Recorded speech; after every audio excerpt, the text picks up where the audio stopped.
Hey everybody, I'm Josh Olive with Haven Comics, and it's Thursday night, so that means it's time for some shop talk. We're just going to jump right into it tonight because we've got an awesome show lined up, and we're really excited about it. So stick around after this super cool intro.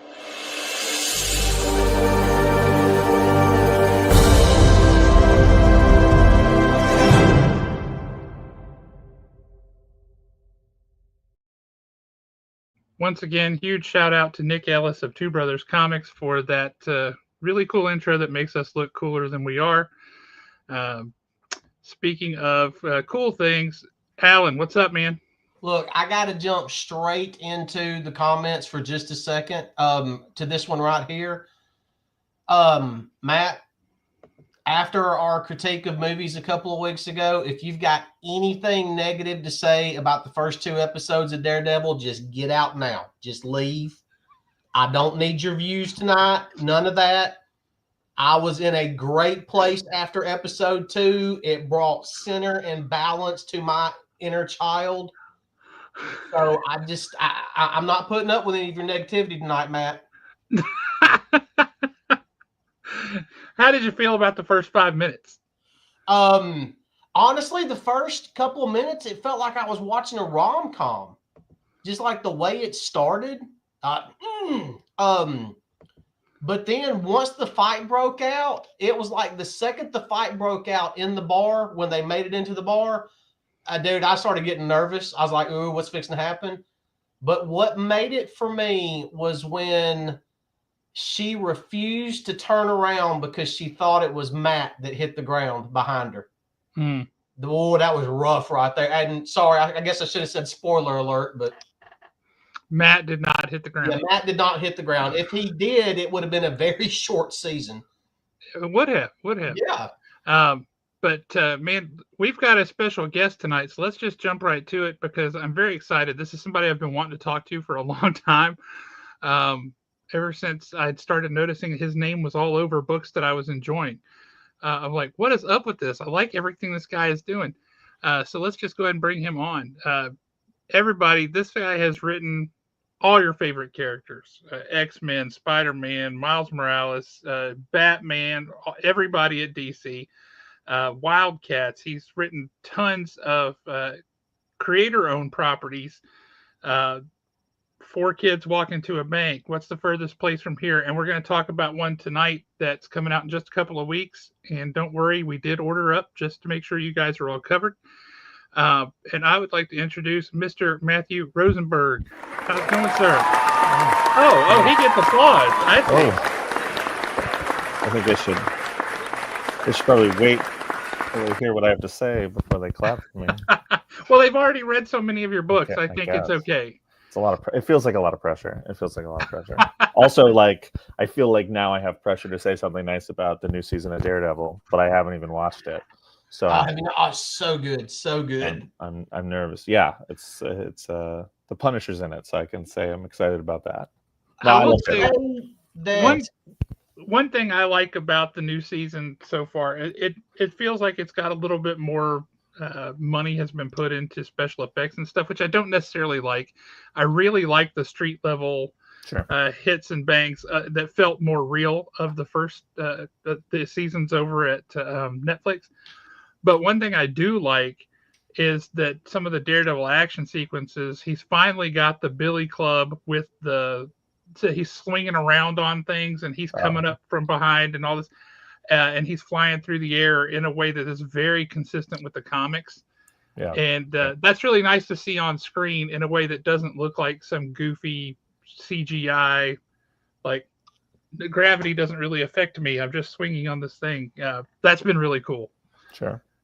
So, but yeah, so you're a Punisher fan. I'm a Daredevil fan too, but I wrote a lot of Punisher, so you did write a bit. I get a soft spot for him when he's going to appear. I like me some Frank Castle a lot. So, do you like Bernthal's representation of Punisher? Yeah, I think he's great.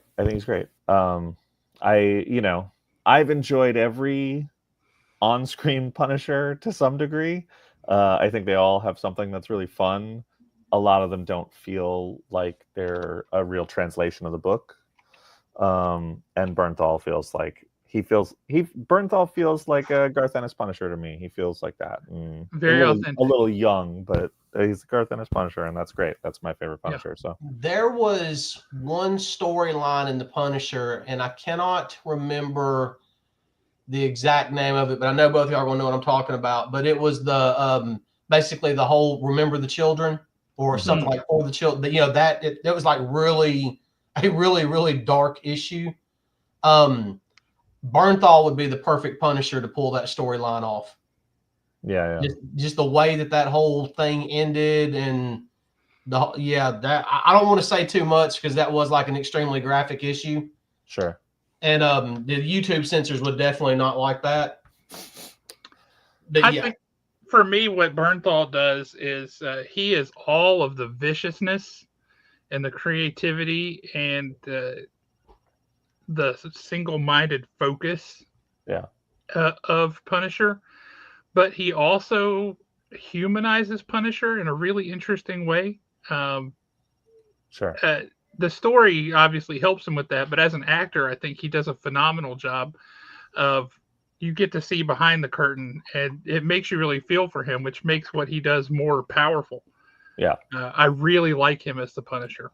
Yeah, it's a fine line to you don't want to make the Punisher too sympathetic, right? Because he's a difficult character, but you don't want him to just be like a cartoony one-dimensional monster either. Like I think I agree. I think Bernthal does a great job of humanizing him while still making him terrifying, which is where you want your Punisher. That's exactly right. So I'm sure you've probably done this and answered this question a million times, but comic books, we love an origin story. So what's the origin story for you? How did you go from popping fresh little guy to total comic book nerd? How did that happen? I grew up in New York City, and my whole family are writers, so they were always very pro reading. And I grew up with a comic book store on my block. Like, it was just across the street from my house. So man, that's glorious. Yeah, it was pretty great. It was upstairs from a really good hamburger place called Happy Burger. So you grew up in the perfect place. Yeah, I mean, it was really like I joke sometimes that I don't think a building has ever been more formative in a person's life than just this building with just sells hamburgers and milkshakes and comic books. I was like, yeah, it was what I was into when I was 6 and what I'm into now. And yeah, it was the first place I ever went. It was the first place I ever spent $1 of my own money. It was the only place I could go on my own when I was young, like, because I could just cross the street and my mom could make sure I wasn't hit by a car, and she knew I survived, and then she could assume that no one was going to abduct me out of the comic book store and I'd be okay, and that was it. And yeah, 7 hours later, you could come home. I come home when they closed, and she'd know to look for me or come up and get me, drag me out of there. And yeah, I never lost that. I never lost sort of that comics was kind of my thing, my obsession. And but I never really thought about making comics. It wasn't. Comics was very solitary for me. I didn't have a lot of friends who read comics. I didn't have friends who were into comics. So it was just something I did. And so I never, when I was 10 or 11, I thought about trying to make comics, and I gave that up when I didn't draw like Jim Lee. It was pretty quick. I spent a month, didn't draw like Jim Lee. So few people can draw like Jim Lee. It's true. And when you're 11, it's really frustrating. And for me, I was a quitter and I gave up, and I didn't think about it again until I was an adult, and was just like, well, I had a job, I had a sort of career, and I didn't love it. And it was kind of breaking my heart. And I was like, well, the only thing I like as much as what I thought I was doing here is comics. And so I was like, well, let me see if I can figure out how to make comics. And I kind of launched myself into that. That's awesome. Yeah. That's awesome. It's weird because I think a lot of my peers have that story of like, I was 14 and I was sending in scripts to Marvel or, whatever. Like, I was trying to meet, and I was a fan. I was still reading comics when I was 14, but I never thought about making them again. I don't know why. Nate Saint says he also gave up comics because of Jim Lee. I think Jim probably crushed a lot of little boys' hopes and dreams. Now, when I will say, Oh, when you're scripting a comic, how far in advance do you script out the story? Say like a DC versus vampires. Sure. That book, the DC vs. Vampires, is a little weird because it's just me. Like, it's not playing with continuity. Like, I don't have to clear a ton of stuff with other people, with other writers and editorial.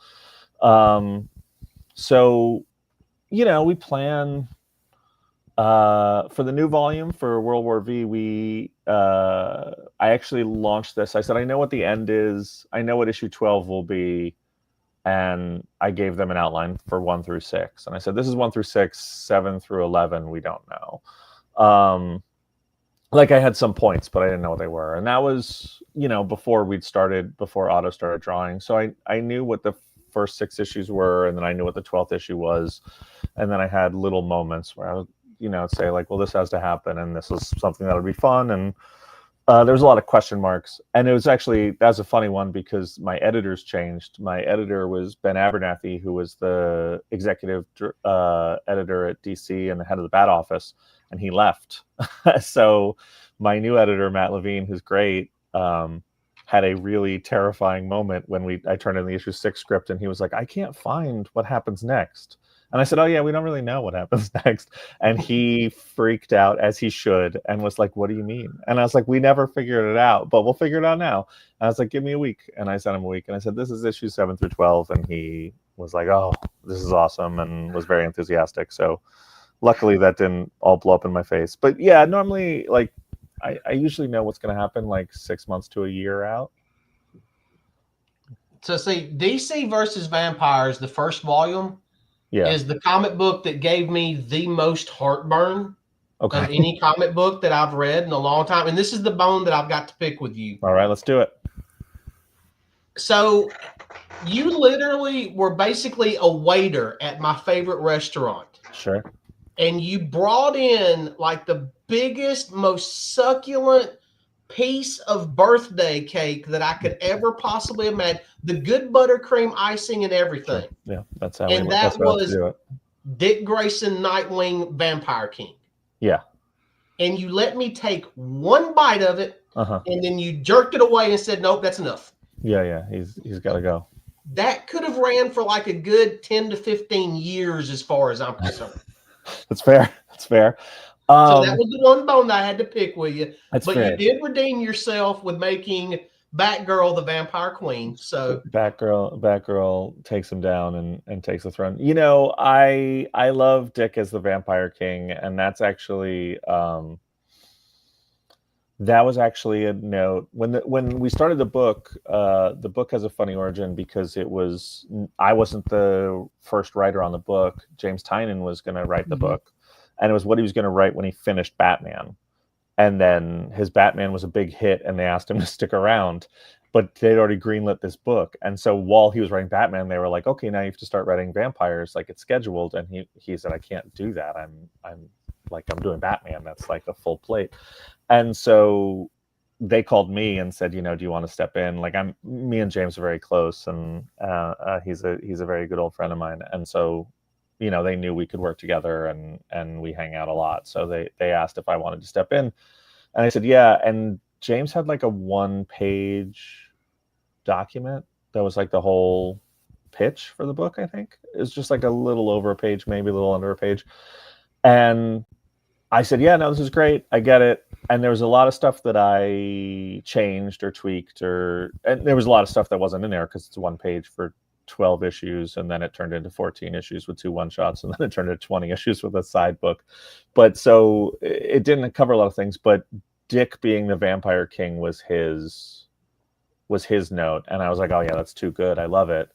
But then I was like, yeah, I'm probably going to kill him. And I did. And we killed him. And it was sad. Yes. Yeah, it was very sad. But I did there was one particular issue. Oh, and just because you killed him, you do get a boo. It's fair. But there was one particular issue where it was like a secondary story of how Dick Grayson became a vampire. Yeah. And I mean, that secondary story of basically his little origin story into that world, Mm-hmm. I thought was absolutely brilliant. And Yeah. I was like, I got so hopeful because I'm sitting there thinking we can get tons of great stories out of this. And then nope, he's done. Sure. Yeah. That's, I will say that's sort of the premise of the book, is that we take your favorites and you think we're going to spend a lot of time with them, and then we murder them. So we do that a lot. Yeah. And but then you're supposed to have new favorites. So, that's when you realize that Dick Grayson's not that great and you love Damien, or that's when you realize that you like Barbara or Swamp Thing. I don't know. You find someone else. It didn't take long for Alan to go, okay, Batgirl, Vampire Queen, that's cool. Well, no, what got me was the way Otto drew one particular shot of Wonder Woman as a vampire, and I was just like sold. I'm like, I'm full on team vampire with this. I hope they destroy all of humanity. Sure. But Otto can do that. Yeah. I've got to give you credit where credit is due, and this is no slam against any other writer that has written this character, but you are the only writer that has ever made me like Guy Gardner. Oh, thank you. I have never liked that character until this last issue. I really appreciate that. Guy is my favorite Green Lantern, and I never want to write Green Lanterns because I think they're really hard to write, and I don't think I'm the guy for it.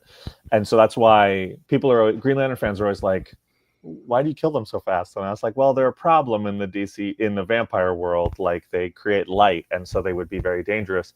But also, I'm just like, I don't know how to write Green Lanterns. I don't deal with cosmic stuff. I'm not good with that kind of power set. And so I slaughter them.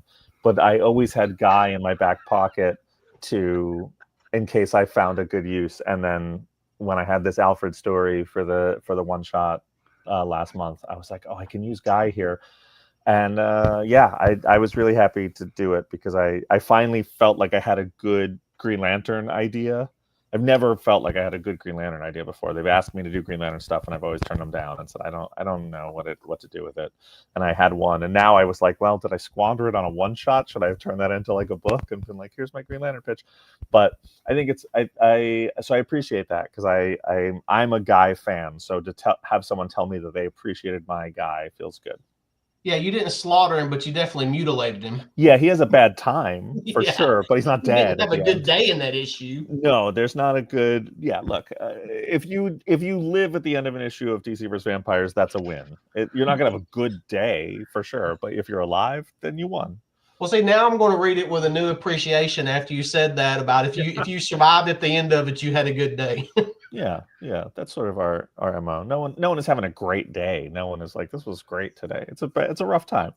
But hey, what'd you do today? I lived. Yeah, I lived. Yeah, and everyone does a little thumbs up. No one's gonna cheer. It's not a cheering world. There's that enthusiasm is gone. But okay, Nate Saint. Yes, that is correct.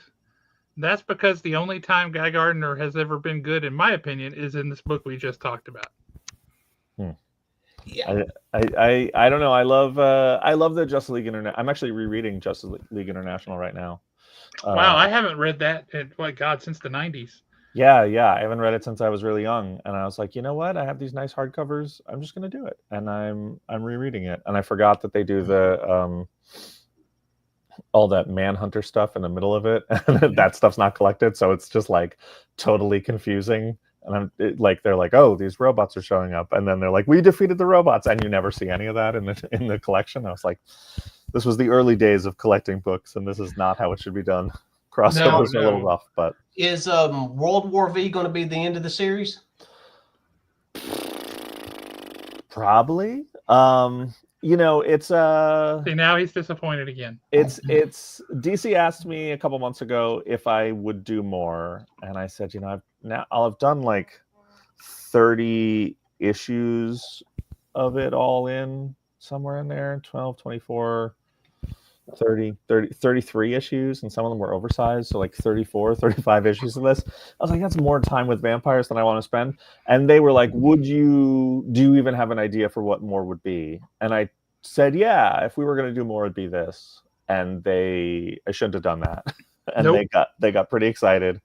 And I don't know. We haven't talked about it further. I think some of it'll depend on how the collected editions do. If the collected editions of the first one sold really well, and so they, if we do even a bit of what those did, I think they're going to come and be like, please do more. But I don't know. We might, and I have a lot going on, so I might not. It's going to World War V is going to end in a very cool place. That's a good place to end it. And if we do another volume, it'll be a very different kind of thing. Which I think is fun. I do have one small request, and then we can move on from DC versus Vampires. Okay. If at some point in the back of a panel somewhere, if Green Arrow just happened to scream, "Oh, they've released the Allen," I would be happy and content with that. Okay. Like in the middle of the war, he just randomly screams that. Okay. I think editorial might ask why he's doing that, but I can ask. You could have Otto like draw some really cool monster, and maybe that could be the reference point. I don't know. Sure. Alan doesn't care. Alan just wants to be in the book, I think, is really what it comes down to. Sure. Alan has got to leave his mark on this industry somehow, some way. Sure. When did you start referring to yourself in the third person, by the way? Well, because you did that. Oh, Lord. We have a question here. Before we get to this, you guys are asking questions in the chat, hot and furious here, and some of them we're going to get to. There's an order you go about things, and you don't ask what's next until we talk about some of the stuff that's in the past. So hold your horses, people. But you've written pretty much any comic book character from the big two that people like. You've probably written them somewhere, some way. Yeah, I had. I was exclusive at Marvel for 4 or 5 years and bounced around a lot. I like doing miniseries, so that ends. You end up touching a lot of things, and then at DC, DC vs. Vampires is kind of throw everyone at the book. So you end up, someone asked me the other day. They were like, "What big two characters have you not written that you'd like to?" And it was really hard to even think about it. Then I was like, some characters I've only written for a page or two, but it's very hard for me to be like, I was like, Carrie Kelly. I've never written Carrie Kelly, and I like Carrie Kelly a lot. It's a hard one to write. She doesn't really appear in continuity. Other than that, it's rough. I mean, there's characters I'd love to spend more time with and go back to, but the actual things that I haven't written are very few and far between, for sure. Until you get really obscure, until you're into the handbooks. Right. I'd have to say the story that first made me like I'm reading the comic, and then I do this number where I flip back and say, who wrote that? Because this was great. Who wrote this? And I don't. It seems like I had been missing out for a little bit, but it was the Wolverine story you did in Wolverine Black, Red, and Blood. Oh yeah, that was a fun one. Josh Cassara. Yeah, I read this story, and I'm like, okay, so he's got to infiltrate this impregnable, top secret, evil villain lair, base, what have you. And how does he do that? Oh, man, he got caught. That's terrible. And then that turns out getting caught was all part of the plan. Sure. Because he's cut himself open. He's got a bomb in his guts, and he just blows himself up along with everybody else, knowing he's going to heal. I was like, man, that was brilliant. Yeah. That was freaking brilliant. That was great. Thank you. So from that moment, I was like, I got it. What else has this guy written? And I started looking for your name. And then I found it's everywhere. You're writing all kinds of stuff. Written a bunch of stuff, yeah. And so ever since then, no matter what it is, if I see your name on a book, I'm ordering at least a few copies, whether I've got any subs down for it yet or not, because that's a writer I want to support. Oh, thank you.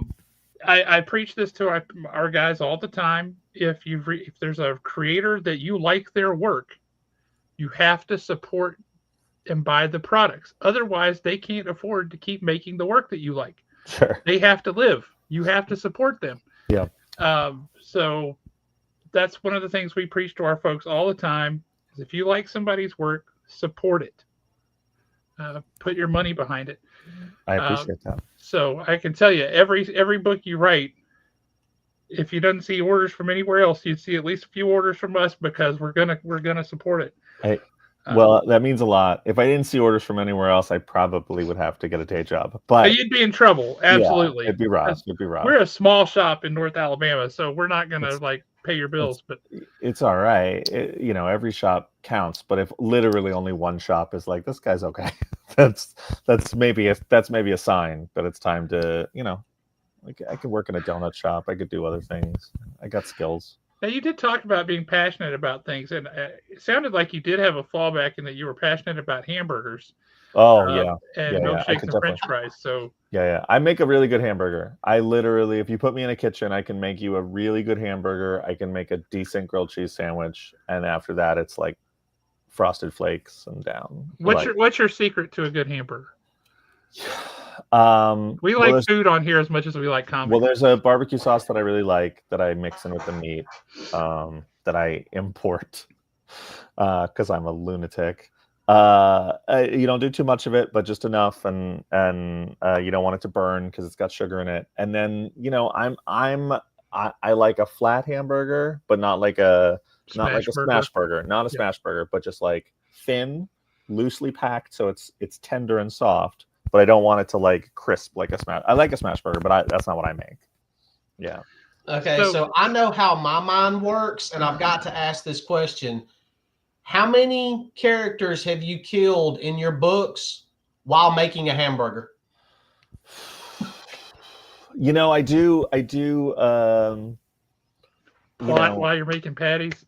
Yeah, I do. Like cooking is, I don't cook a lot because I work a lot, but hamburgers is the one thing that I'm like, Dick Grayson now. Yeah, exactly. I do like to go out there. I live in New York City, so I don't get to grill much, but I go visit my mom a lot, and she lives in the country, and she's got a barbecue, and I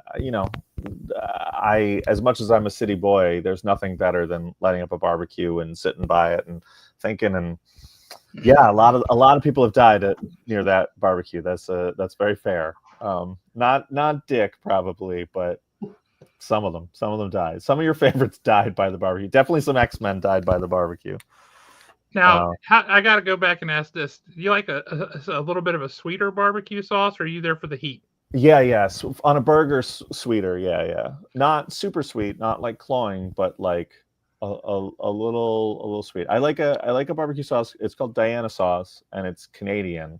I used to live in Toronto as a kid for a little bit, and that was what I ate. And I've never found a good proxy for it. And they have a whole line, and they're great. And so I make Canadian comic creators, when they come to New York Comic Con, bring me bottles. Smuggle it over the border. Yeah. Do you have anything to declare? Just barbecue sauce. Yeah, I made Ed Brisson. Ed Brisson drove down. He was doing a signing tour, and I was like, fill your trunk with barbecue sauce for me. And he did, because he's a hero. That's a good friend right there. Yeah. I think I've bugged some others. I think I probably bugged Jed McKay to bring me barbecue sauce, and Chip Zdarsky. And yeah, those are two guys we have been dying to talk to for a long time as well. So if you want to slide me their I don't even know that they're even bringing me barbecue sauce, so I don't know how much. So they're letting you down, man. They are letting me down. We will go online and berate them for not bringing you barbecue sauce. Yeah, we'll do it. We'll fight that fight for you. It's all right. It's I don't want to bully them, but there will be a reckoning. I have enough. I don't want to bully them, but there will be a reckoning. That's one of my favorite quotes ever. I have enough barbecue sauce, so it's not dire. And I'm going to Canada next month, so it'll be fine. I penciled. I'm going up for 2 signings, and I penciled in enough time to go to a grocery store and get some barbecue sauce. So I'll be okay. Well, I tell you, if you ever find your way down here, one of the things that we're famous for is barbecue down here. Pork shoulder, pulled pork. But one of the local places, it's in a town about 30 minutes away. They are world famous for their barbecue and barbecue sauce, and they win records, awards all the time. Oh yeah. Big Bob Gibson's for anybody who's new to the area. Also, you can get a pork barbecue stuffed potato that's about the size of a football. Wow. And Then you follow that up with a piece of coconut cream pie or lemon icebox pie, and you're in hog heaven. It's a great place to be. Okay, that's fair. But if you ever find your way down here, we'll make sure that you eat well. I haven't been down there in years and years, but I did eat well when I was there last. So We like to make sure folks that aren't hungry when they leave have a better impression of the place. sure. So you said earlier that you've got a particular affinity for the Punisher, for Frank Castle. Yeah. What's your take on how he should be written? What philosophy did you bring to Frank Castle that you wanted people to walk away from looking at Frank a different way? I mean, I think I didn't want people looking at Frank a different way. I think the thing about Frank that the writers who don't click with me, there's so many runs that I love that are really like, I'm a Garth Ennis loyalist, but Heck yes. there's so many that I love, and growing up, I had the Mike Zeck Punisher poster on my bedroom door. Like, it's he's a favorite. The thing that I think some writers don't want to do or don't get, and I don't know which, I can understand either angle of it, is that writing the Punisher is a unique sort of problem because he is the most predictable character in all of fiction. You know how the Punisher is going to react in any situation. It's the most violent, extreme, like, he punishes people, and it doesn't matter if it's going to cause catastrophic problems for anyone else, including himself. He's going to do it. So the challenge in the character, you're never going to write a Punisher that surprises the reader, because then you're writing a Punisher that's not acting like the Punisher. The challenge is in coming up with situations where it's surprising that the Punisher is in this situation at all, that he's the problem. And I likened it at the time. I think when I pitched my Punisher stuff to Marvel, I said he's a rock in a stream, and you should never. The rock doesn't ever move. The challenge is making the water around him do interesting things, and how does the water move around him? And I stand by that it's just, you drop the Punisher into a book and you say this is the problem, and you go, well, he's going to shoot everyone. Like, that's his answer to everything, is he's going to shoot everyone. And so the challenge is how do I make that interesting, and how do I make that surprising, and how do I make it different? And so that was sort of our principle on him. And I think the great books do it really well. I love the situations they put him in. I think one of the things they've always done, again, the greats, Garth Ennis, for example, was when he focuses on the antagonist, right? He focuses on Ma Nucci and her group of people. Sure, right? yeah. And so what happens is you see he makes them extremely difficult to get to. Yeah. Extremely difficult, so that it becomes less about what's Frank's motivation. We know what his motivation is. We know what he wants to do. Yeah. But how can he do it? Yeah. And so it's how does he actually execute a plan, and how does he get through it? And it kind of introduces that sort of Ocean's 11 heisty sort of thing that so many of us like, that kind of storytelling, and gives that kind of edge to Frank, where he has to do that to achieve his goals. Yeah. My initial pitch, and Marvel, it was a funny one, because Marvel, we had a weird thing when I did the 12 or 11, I don't remember how many issues of the War Machine, and then they wanted a new number one. And the new number one, we were supposed to have this artist on it, and he ended up having like some health issues and had to drop off. And we had to scramble and get a different artist. And in that time, they like looked at the script again and were like, "Oh, you can't do a bunch of this stuff that was approved." But my initial pitch was that the opening was that the Punisher kidnapped Johnny Blaze and stole his motorcycle, and Johnny Blaze was like, had sort of been off the board for a little bit, and was kind of like, last we'd seen him, he was kind of an alcoholic and kind of down and out, and basically he had given up being Ghost Rider, and that Frank kidnaps him. They're in a locked room, and Frank is just like, everyone outside that room is going to come in here in 30 seconds and kill both of us. You have to touch the bike and go. And Johnny Blaze is like, I don't do that anymore. And he's like, then we're both going to die. And that was it. And I was like, he's just kidnapping people and using them as a weapon. He's now just like I know this guy. I'm going to set him off like a bomb. And then Johnny Blaze was going to be a recurring character of like Frank had really ruined his life by reintroducing Ghost Rider into his life when he'd been done with him. And then Marvel was like, we don't want to do that. That seems really cruel. And I was like, yes, it's real cruel. Like, yeah. It's Frank Castle, people. Yeah, it's he's gonna be cruel. But we had to take it out. And I was lucky I got Ghost Rider back for the back half of it. But yeah, that was the whole idea, was just like, yeah, how do you Ocean's 11 this? How do you get to people that aren't gettable? How do you create problems for him that don't seem solvable? And what does he do to get to them? And that was always really fun. It's a fun challenge. It's like a weird writing exercise. Hey Adam, Matt Posey just answered your question. If that's what you're asking, Punisher first appeared in Amazing Spider-Man 129. Have you read David Pepos's Punisher miniseries that he did? I did, yeah. What did you think about, even though it's not Frank Castle, what did you think about that version of the Punisher and how it was written? I know that's kind of a double-edged sword question I just asked, but David's a friend. It's a double-edged sword. I thought it was a fun book. I thought it shouldn't be called The Punisher. The Punisher is not, to me, and I know there's been other Punishers. I know that, Rucka has a Punisher that's not Frank, and they've done that from time to time. That one just felt like it didn't feel like the spirit of the book, which I like sometimes. I don't mind, give Falcon the shield, give Bucky the shield, give, Amadeus Cho the gamma radiation, whatever it is. Like, I don't mind, give Dick the cowl, like whatever it is. I like that. I just don't like it for the Punisher. I like the book though, so it was complicated because I was like, the book is fun, the character's fun. It should just be called something else. It should just be a different book. But it was I don't fun. think the book would have suffered any had they called it something else.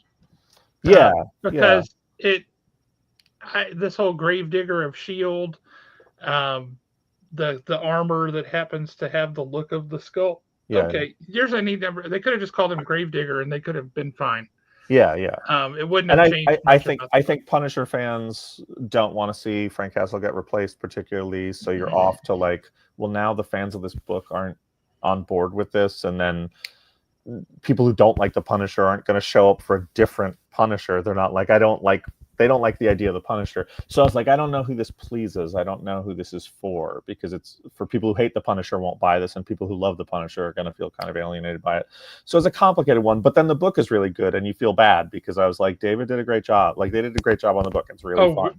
We sang that book's praises. We really enjoyed it. 100%. I thought it was super fun, and I really liked it. And I just thought this was like, well, it's trying to do two things at once, and that's always rough, and that's the job sometimes. And David handled it really well, but it is a tough job sometimes. Yeah, I really like and because we've had him on the show before, and I really like the transition that he did from issue to issue of, I'm not the Punisher, I don't care what you call me, I'm not the Punisher, to, oh yeah, I'm the Punisher. Yeah. I like that whole transition of the personality. I thought that was really good. Yeah. It's a good evolution. The character's a fun character for sure. I like the book. I enjoyed it a lot. I thought it was really fun. I think it's tough. I'm just such a Frank Castle fan that I'm also just like, bring Frank back though. I'm ready for. I love Jason Aaron, and them all put Frank on the shelf and retired him, and I thought that was a great book. I loved it. How do you feel about Cosmic Ghost Rider Punisher? That's just bizarre. I love Cosmic Ghost Rider Punisher. I thought it was really funny. I thought it was funny though. I don't want Punisher to be funny. Not like that. Not goofy funny. Sure. I mean, Donnie is one of my close friends, and it was humorous that we were making. I was putting Punisher in the War Machine armor when he was putting him in the Ghost Rider suit and sending him to space, and I was like, yeah, we were both just doing our weird Punisher stories.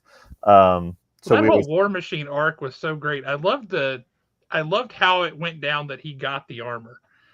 That whole business was phenomenal. I loved how, like, you could see Nick Fury is like, oh my God, what am I doing? I can't believe that I'm colluding with this lunatic. What am I doing? But I don't see a better option.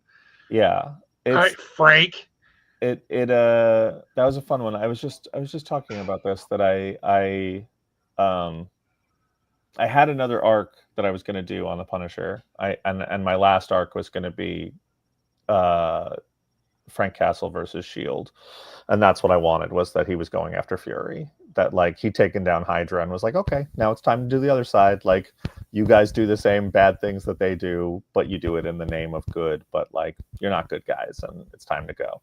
And I was going to send him after them, and it was getting very politically charged. I'd done a couple issues that had landed me on news channels, and I'd done a couple things that had gotten, that were very viral, and people were suddenly talking about the character a lot more. I mean, they were talking about it for a bunch of reasons, not just my book, but the character was ending up in the news, and then I was ending up on the news for stuff in my arc. And I think Disney sort of was like, hey, this is maybe a good time to not have a Punisher comic and not be actively. So I didn't get to do my final arc, which is, I have a regret about, but I understand completely why they don't like being a sort of political lightning rod, particularly.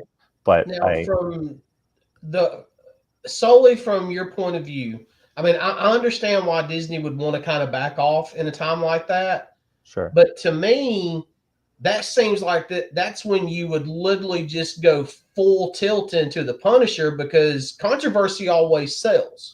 Sure. I mean, from a writer's standpoint, do you want to do something like that, or do you just kind of I think we need to back off? I mean, from a writer's standpoint, yeah, I don't mind ending up on the news. It's it makes your life a little difficult. You get some not so great emails. You get some not great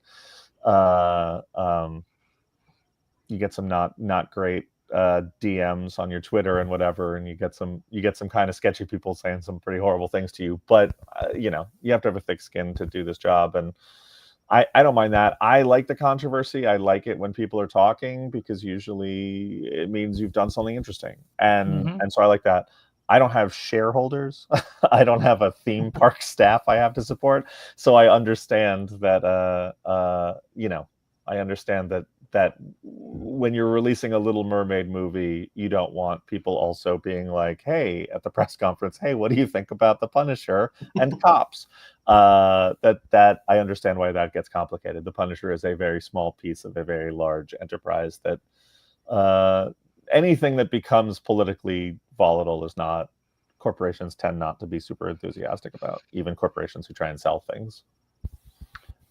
Nate Saint is asking what's your take on writing Superman, because he thinks similar to Punisher, he would present similar challenges. I think that's a really good point. I think there's a funny, people always talk about how hard it is to write Superman, and then there's been a stream of writers recently who were like, you're an idiot if you don't know how to write Superman, he's just inherently good.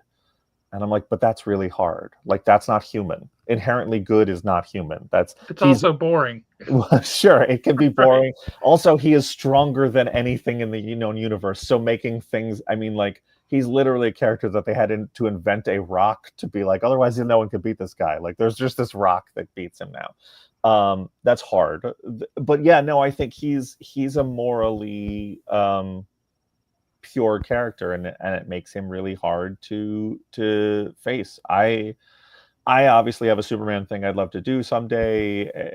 I've never talked to DC about it. I've never tried to do it because I want to figure out the right time and place. But I love Superman. The Great Superman stories are among my favorite comics. But yes, he's very challenging. I can't imagine, like, Josh Williamson is a very good friend, and watching Josh just be like, oh, I could write this book for 10 years. I'm just like, I don't understand how you have that much to say about Superman. Oh, he's doing such a great job on he's so good at it, and he's so, yeah, I think Josh is maybe just a better guy than I am, because I'm like, I don't know. Feels really I don't know. I feel more at home writing Punisher. I don't know. Maybe. Yeah, exactly. I can write the really bad guy who shoots everybody forever, and you can write the paragon of goodness forever, and that's fine.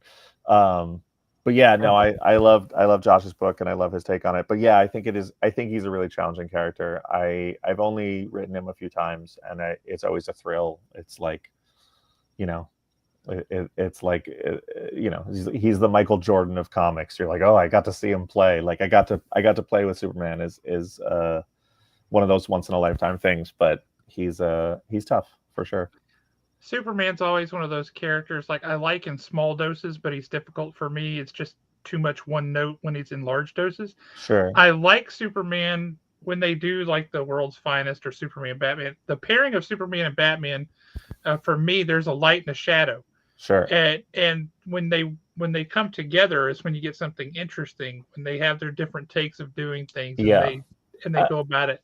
I really loved the modern Superman. I mean, I love what Josh is doing, but the modern Superman that it really clicked for me was when Bendis was doing both Superman and Action Comics. The Action Comics book, which was really about Clark Kent. I was like, oh, I love this. This is about his relationship to his family and his struggles at work and how he's trying to balance his secret identity and his work life identity and keep his wife happy and all these things. And I was like, this is so fun. He writes him so well and it's so engaging. And then there was the Superman title where he's off and he's, you know, fighting in space and all that stuff. And I was like, this is cool. I like this, but I love the other one. I loved Action. I thought that was just a great way to handle it, to split them into different books. It was really interesting. So before we jump off of the big two and all these characters, and I'm sorry we've stayed on it so long, but you've written so much, it's hard to not ask. We got several folks asking, is there a character that you've always wanted to write but haven't had the chance to yet? Or is there one that you would particularly gravitate toward if you had the opportunity? No, I mean, I love, you know, there's a few that I really love. I love Constantine, but I'm not British, so I really shouldn't write him. He should only be written by Brits. Bring Paul Jenkins back. Paul Jenkins, sure. Yeah, there's a few people who I would love to see. I think the person I'd like to see write John Constantine next is Alex Packnadell. He's British, and I think he'd just be great for him. I love Green Arrow. I get him in DC. Yes, he's the best. I get him in DC vs. Vampires, and I elevated him in that book, but that's a different thing. I would like to just do a grounded Green Arrow book in the DC universe, a street level Green Arrow book. Hawkeye is the same for me at Marvel. I love Hawkeye, and loved your Hawkeye book. Oh, thank you. Yeah, that was fantastic, and that cover was one of the most eye-catching covers too. Yeah, it's a great cover. Yeah, that first issue is like you can't go wrong with that. And those are big ones for me. I have a bunch of weird ones that I'd like to do. Like I'd love to do more. I'd like to write. You know who I've never written, who I'd like to write, and people always think I'm joking, is Mr. Immortal from the Great Lakes Avengers. Like I love the character. Interesting. I just think he's great, and I had a pitch for it, and then I never pitched it, and was like, yeah, I'd like to do that. And then in the core DC stuff, Red Hood. Red Hood is my guy. I literally today did an AMA on League of Comic Geeks. I saw that, yeah. And there was I got 50 questions or something, and fully 25 of them were about Red Hood. And why don't I write more Red Hood? I was like, this is weird that this is such a strong thing. But it was very flattering, because I was like, well, he's my, one of my absolute favorite characters in the universe. I love Red Hood. I would love to write more Red Hood at some point. I had an idea. And then the other side of that is Grifter. I'm not going to lie and say I haven't called DC and been like, can I do a Red Hood Grifter book? And they're like, no. And I'm like, cool. I'll ask again in 6 months. That's the book I want to do. Next time we get a new editor, I'm asking him. You did something with Grifter, and it was only in a couple of places in the WildCATS maxi series a year or two ago. That it was one of those that when I finally caught what you were doing, all I could do was just throw both hands up in the air and just this man is absolutely friggin' brilliant. When he would tell these wild, bizarre stories to people that they thought he was just crazy, it was literally what was going on in the DC multiverse. Yeah. like vampires and things like that. But then later on in the book, you find out that he had actually been to these places because he was getting, he was basically kidnapping people from them. And I thought that was just, the way you tied that together. Thank you. Was just like perfection. He it took me a long time to realize that, like, the brilliance of WildCATS. It wasn't until I started pitching the book that I was like, all of their code names are kind of negative. Like, they're not nice. They're not heroic. And obviously the characters are a little dirty and a little grimy. But I was like, a grifter's a con man. And like a zealot is someone who's a fanatic. And like it's across, Maul is like, they're all, even like you go to Ladytron and it's like, that's not flattering. And I just had this realization. It really just clicked for me that I was like, oh, these are superheroes who wouldn't like their code names. These are superheroes who are like, don't call me that. Like that, they're insults. Their code names have all been given them as insults. And with that, I was like, well, how do they lean into that? How does that become their thing all the time? And so, yeah, I was just like, well, Grifter's going to be a compulsive liar because he's a con man and he just lies all the time. But also, the disarming thing about a con man is that he gives you just enough truth that you never can quite figure it out. And so, yeah, that was a fun moment of figuring out that that's what he's doing is talking about the multiverse, but making it sound real. The one that we got away with that I don't think DC realized until later is he makes a reference at one point to being on a cruise ship and meeting a beautiful redhead. And that's a reference to the WildCATS X-Men crossover. Because that's where he meets Jean. And they didn't, I don't think DC would have been super excited that reference is in there, but definitely a couple fans were like, oh my God, you're referencing WildCATS X-Men. And I was like, I'm referencing WildCATS X-Men. So important question here. Jim Lee made you give up comics, and then you wrote a Jim Lee book. How do you feel about that? Jim Lee. Look, Jim Lee is you went full circle. Is one of my heroes, and I also like I write at Image partially because of Jim, and he's so important to me, and like the characters I love. My favorite books are like X-Men, Punisher, Batman. Like they're Jim and WildCATS. Those are my favorite books. Like his fingerprints are all over all of them. Pitching WildCATS was the first thing I pitched when I got to DC. I said, can I do WildCATS? Which caught them off guard. And I was very nervous when it started going because I was like, does Jim know this is happening? And they're like, yeah, he's into it. He's read the pitches. And like, I was like, okay. And then when they called me and they were like, hey, Jim's going to do a cover for the book.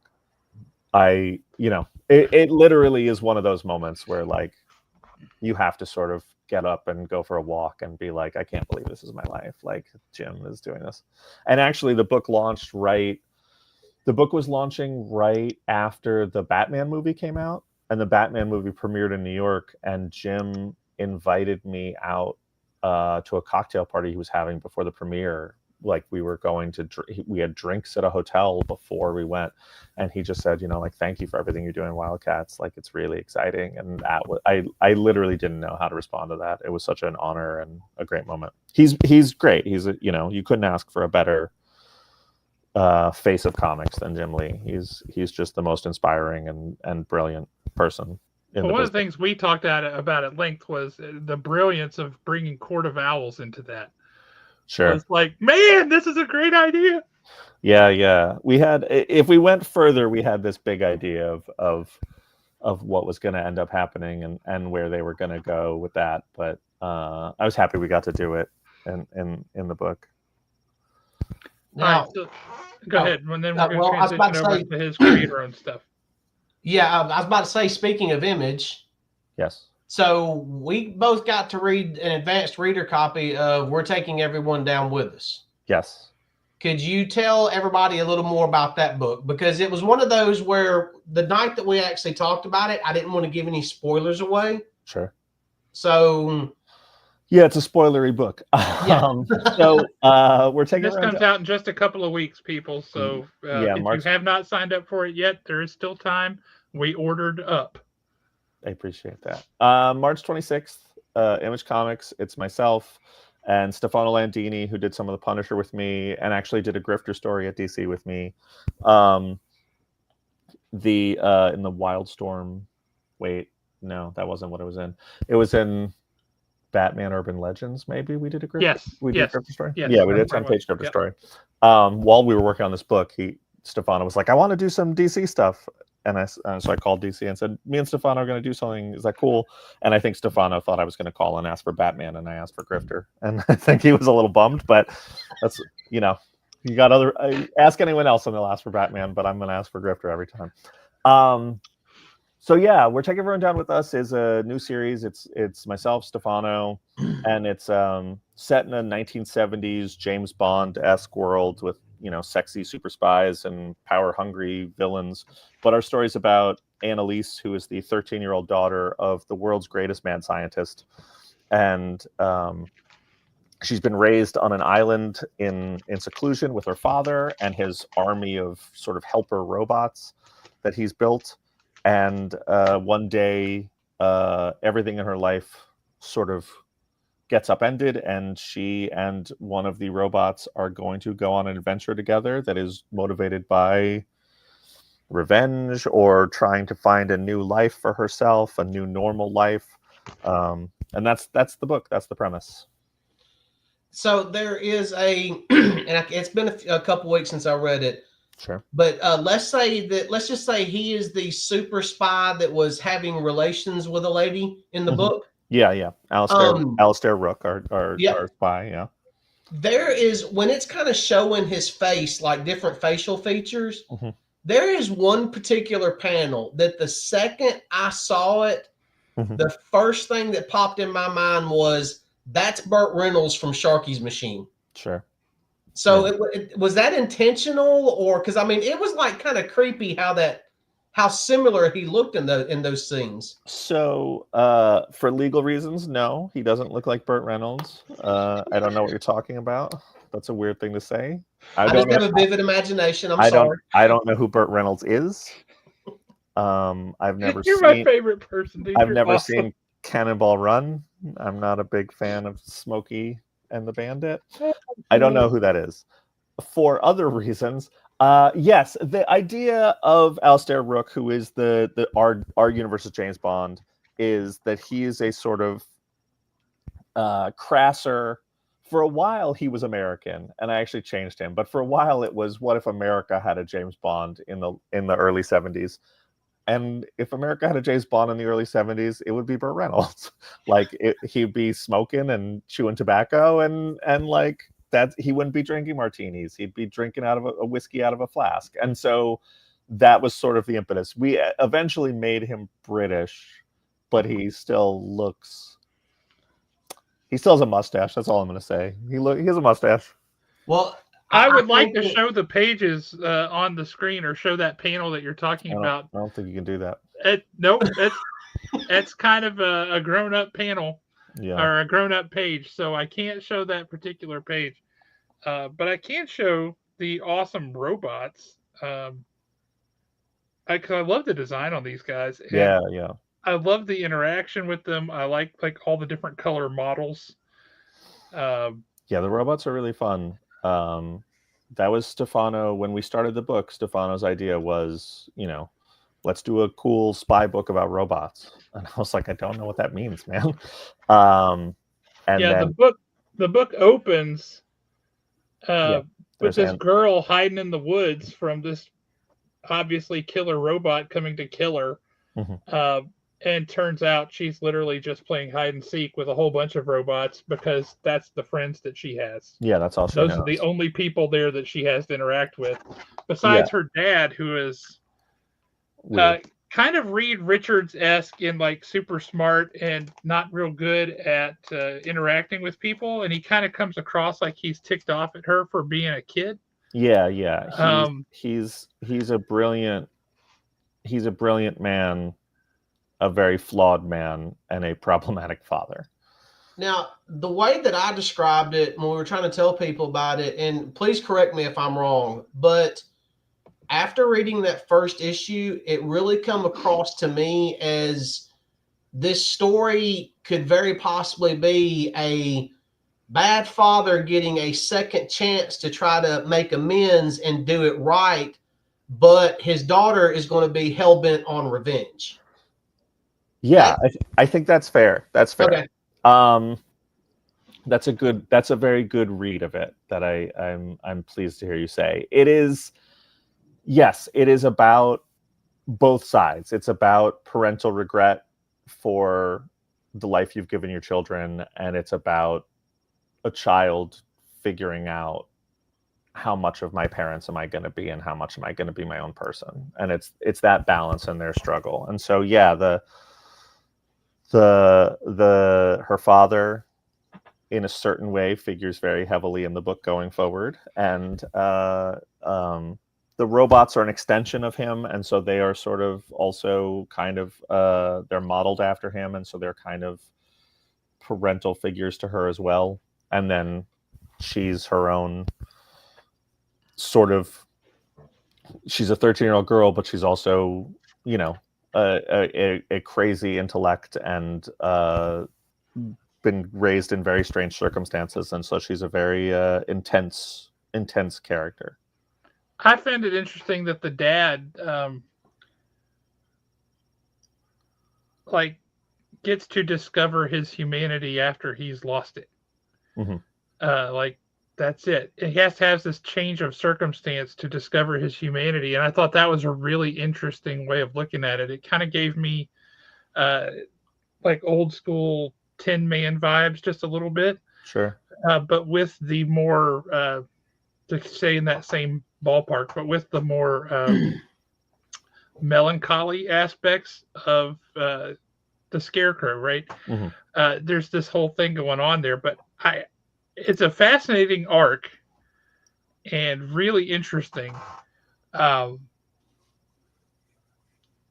This is not for the kids. No. If you rip out like 6 pages, they can read it. It features a kid. She's got a little bit of a mouth on her. Rip out like 10 pages, maybe. Not safe for work language there. But then this is a phenomenal read. I'll tell you, the book, Alan, I don't think we've talked about this, but the book that this reminded me of, not in plot, none of those things, but in the initial feel that we got when we first read it and we said, holy smokes, I got to read the next one. Was, of course, the name of the book just ran right out of my head. It was the Kyle Higgins book. Cowell? In Pittsburgh. No one. Yeah. The vibe of, oh my God, I have to see what happens next, because it's kind of rooted in that world that made it really interesting. Mm-hmm.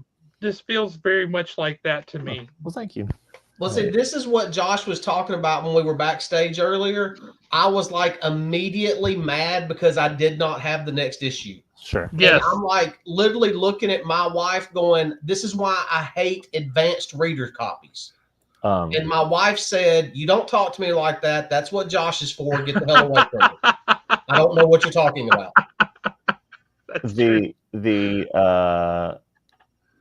I will say this, and this will maybe make you more mad. The version that you have, which is also the version that went out to press, it didn't go out to all the press, but it went out to press, is not the final book. We took a scene out of the book. So that in the beginning, middle, or end? Where does it in the middle? fall? In the middle. There was just a scene. There was a thing. There's a thing that's sort of ambiguous about her father and who he is. And I wrote 2 different versions. I mean, I wrote 12 different versions of the first issue, but there was 2 different versions, and I couldn't decide which I liked. And so there is 3 pages that were taken out and a page that's completely redrawn in the advanced copy because I wanted to see how people would react to it. And then I made the decision when we actually had to print the book. Oh, now I'm dying to know what it was. Well, it'll be in the book. I approve. The files went to the printer yesterday, so those scenes are in the final book. We had back matter to fill those pages if we didn't need them. We had stuff ready to go, and my editors were just waiting on me to be like, that scene's in the book or it's not in the book. And I was like, it's in the book. So yeah, those advanced copies that you guys have are slightly different than the final book. There's a scene missing, and then there's a page that's changed. Yeah, Josh, I'm going to need that reader copy so I can examine it. Well, right. I'm dying to know what scene was because this doesn't feel like anything is missing. This No. feels very complete. No, yeah, I mean, it was designed to be complete. There's just another scene with her father, in the middle of the book that sort of changes the way people think about him, I think. That I thought was fun, and so we put it in. And it's a fun scene. It's funny and it's kind of disturbing, but yeah, that's it. It's just a little 3 or 4 pages that are different. I say Well, that's a nice tease, though. I dig that. I like knowing there's a difference because if anything else, it's Yep. going to pull out all of our, like when we were all watching Lost and everybody wanted to see what, get together and think what's happening between episodes. Now I really want to go back and study all the panels and dig into it. Well, I mean, it's that first issue was really cool because, and I mean, I'm a big reader, like anything I can get my hands on, and then I tend to like overthink the stuff. sure. And it's He does. almost He really like does. moving forward, we're going to get 2 different types of coming of age stories. You know, like the father is going to, he's going to come into his own, and then it's just 2 different coming of age stories that revolve around the same thing. And I know this is going to sound really weird, but the dad reminded me of, or made me think, this is what Dr. Quest would have been if he was a bad guy. Sure. That's that's kind of how the dad come off to me. I'm a big sponge. I literally I read things all the time. I read comics every single day. All the best writers are. You have to intake a lot. Yeah, I'm just taking in stuff all the time, and I'm not one of those people who's like, I hide my influences and I obscure them. I'm pretty proud of the stuff that influences me, and I'll happily talk about the movies that made me think of things, or the TV shows, or the whatever, paintings and sculptures and songs and whatever it is. Like I respect the writers who like to pretend that inspiration is magic divine down from the gods into them like a bolt of lightning. That's not what it is for me. It's just like everything I sort of chew up and churn in my head. So why is Cyclops so better? He's like a classic Shakespearean character. He's the young man who's ascended to the throne, and it's made his life hell. I don't remember anybody in Shakespeare running around crying, saying "Gene" every other like thought bubble. You got to reread it. That's actually a really good thing you just said, though, Alan. Because thought bubbles have disappeared. That used to be a big thing in comics. Yeah. We all grew up on it, and then they disappeared entirely. What's your stance on thought bubbles? Like them, love them, hate them? Obviously, I love thought bubbles. They read weird now. Someone just used who was using thought bubbles recently? Maybe I'm wrong. I feel like Tom King and Elsa Chartier's book Love Everlasting uses thought bubbles. I could be wrong. And I loved it, but I'm also like, yeah, I can't do that. I know a book that uses thought bubbles. My partner on 4 Kids Walk Into a Bank and What's the First Place from Here, Tyler Boss, has a book coming out the same day as mine, You'll Do Bad Things, and that has thought bubbles in it, and it's great. And I was like, damn, Tyler's good. I can't do it. I can't bring myself to do it. You have to be really, really clever to use a thought bubble and not have it be hacky. Anyway, I'm not one of those people who uses influences and who hides his influences. But the Johnny Quest thing is funny because I grew up on that stuff. I'm obviously a fan, and it never occurred to me. And then someone was like, "This has a strong Johnny Quest vibe," and I was like, "Yeah, it does." Didn't think of that. Didn't do it on purpose. Wasn't aware of it, but yeah, it does. So yeah, that's apt. So you just mentioned 4 Kids Walk Into a Bank, and What's the Furthest Place from Here? Yes. Obviously, this new book, we're taking everyone down with us, is not your first foray into creator-owned properties. And 4 Kids Walk Into a Bank has been very popular. And if I recall correctly, I just read that that's been optioned for something. Is that proceeding? No, it wasn't optioned. It's been made. They made it. It has been made. Okay. Well, we filmed it. I mean, it's not out, but it was shot. We finished shooting in January. Yeah. So recently wrapped up. All right. Yeah, it was 6 weeks of shoot in Ireland. Me and Tyler went over there for a week to be on set and hang out. And yeah, it's cool. It's a great cast, and Liam Neeson's in it, and a lot of young, like, really great actors, a kid from Shazam and It, and a kid from the new Alien movie, and girl from Gossip Girl, and So a totally terrible cast that doesn't know what they're doing. That's what you're yeah, saying. no, it's great. We were really lucked out, and they're really fun, and yeah, no, it's I'm not allowed to say some things about it because I'm under NDAs, but yeah, no, it's a movie. It's a filmed movie. It's For coming anybody who out. doesn't know what it's about, which I know there's a few people, Sure. what's the? I think most of the planet. I don't know. Maybe it's not going to last long though. See how the movie does. Planet's a big place. What's the premise for that one in just a real quick summary? Yeah, Four Kids Walking to a Bank is about a girl named Paige, a young girl whose father is she doesn't know this, but he's a reformed bank robber, and when his gang gets out of jail, they recruit him to do one more heist, and Paige, not wanting her father to go to prison and realizing that his gang are a bunch of morons, recruits her three best friends to try and do the heist first and get there ahead of them so that her father doesn't have to go do it. And it's a dark comedy by myself and Tyler Boss from Black Mass Studios.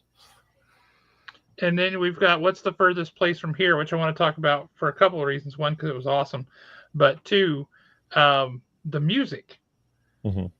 And the albums that were tied with it. Never mind the fact that Diamond really dropped the ball on distribution with those albums. No, it's Diamond's doing great work. Yeah, What's the First Place from Here is me and Tyler's follow-up book to Four Kids Walking to a Bank, and basically it's an ongoing book. We're still working on it. Issue 22 will be out next month. It's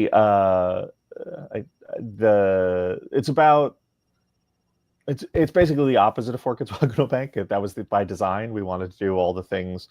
When we finished Four Kids Walking to a Bank, we started doing a new book that was basically Four Kids Walking to a Bank again. And I was like, this sucks. Everything that we liked about Four Kids Walking to a Bank was us sort of challenging ourselves and going outside our comfort zone. And now this is our comfort zone. This isn't going to be creatively rewarding for us to do. We need to make a list of all the things we're not comfortable doing in comics and doing them. And so it is a large cast, sprawling, open world, sci-fi, post-apocalyptic horror, coming of age story, ongoing comic series from Image Comics. But basically, yeah, it's a world where there's no adults, and it's all the children form gangs, and the gangs sort of take on the identity of the buildings they live in. And so the kids who live in a police station sort of run around and make rules and try and beat everyone up if they don't follow their rules. And the kids who live in the supermarket, trade and barter for goods and sort of feed people. And but our story follows the gang that lives in a record store, and they worship and protect these records, but they don't really understand what they are because they don't have a record player. They just know that they're important and they care about them. And the story starts and one of the kids, a young lady named Sid, goes missing, and the gang has to set out and try and figure out where she went and what happened to her. And in doing so, they determine the world is much bigger and crazier than what they thought. So how did you come up with the tie of essentially the soundtrack, the records, to the book?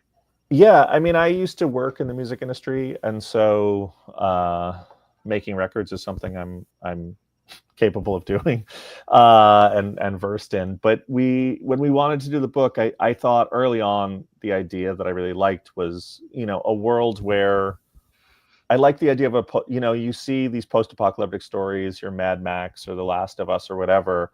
I like the idea of a group in a world like that where all they cared about was art, that they were just like, art is the most important thing, and that's what we want to protect, and that's what matters to us.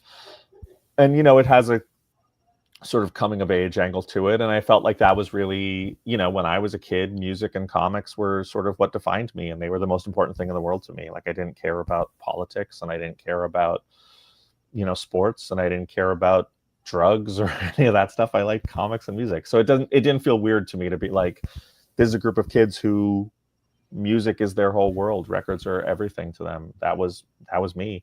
That was a lot of people I knew.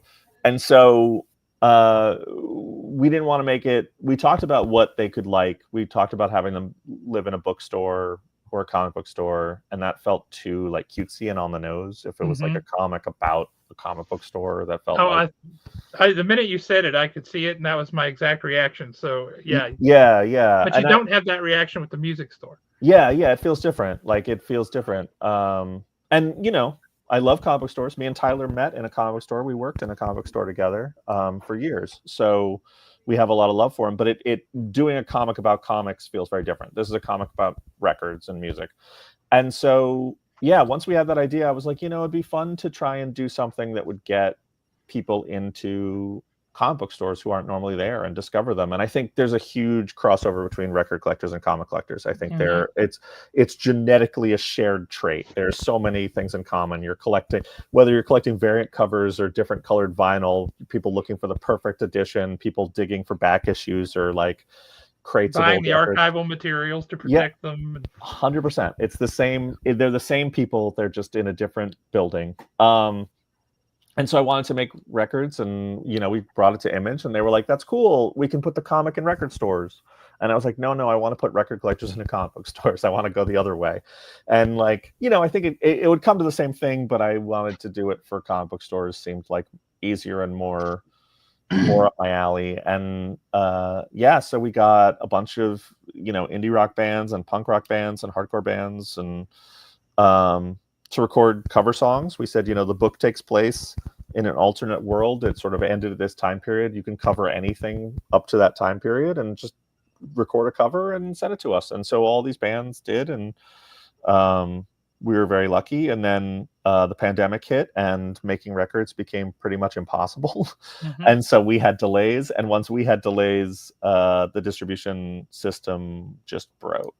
And I don't want to speak ill of the dead or the dying, but it became a big ordeal. And so we had to cancel a bunch of them. And I lost a large percentage of my life savings.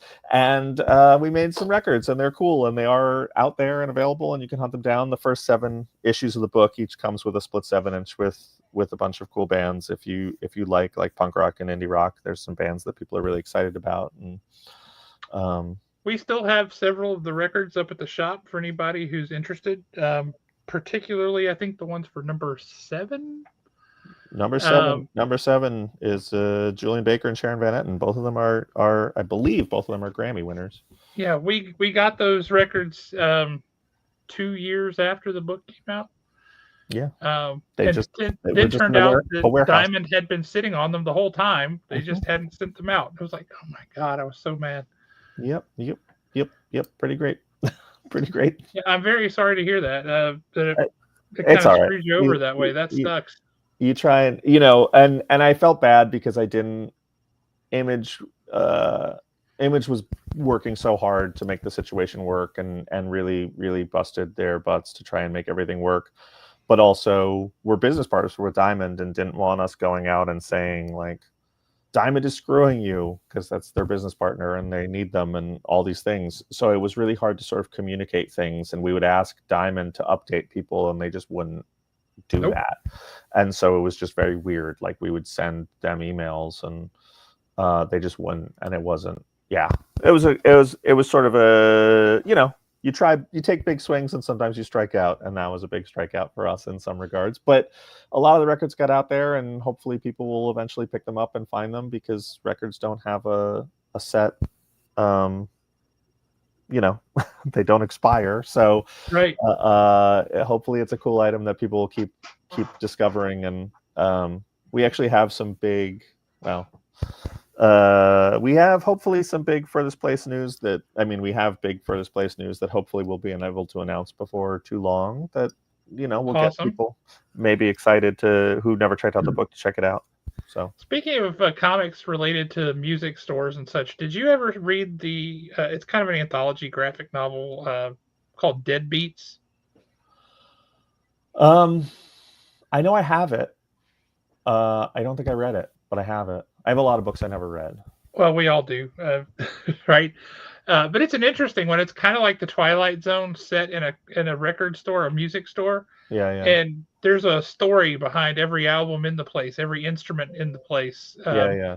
And so you just get a handful of those stories in the book. It was really fascinating, and the person behind the counter who runs it, she's like a demon or something. But Yeah, it was a fascinating concept, and the title was a catchy one. And I figured it sounded like you might be the other person on the planet who read that. Besides, I think I know some of the people who were involved in it, and I can picture the cover, and I have it. I know I have it. It's got like a blue cover of like her behind the counter at the register. Yep. I think, right? Yep. Yeah, That's yeah. it. I have it. I don't know where it is. So maybe I'll pull that out. Maybe that's what I read next when I finish Justice League International. I'm an inspiration. That's what I do. There you go. Just inspiring people to read more stuff. It's beautiful. So, man, I tell you, we're super excited to finally get the chance to talk to you. You have written so many things that we have loved, and we have talked about. If you ever just get super bored, which I don't think you have time for because you're a very busy man, you can go back and check out previous episodes where we talk about your books. Well, that would make me feel really self-conscious, so I won't do that, but I appreciate it. I felt bad when we had David Pepos on because we were talking to him and saying, like, dude, loved this book.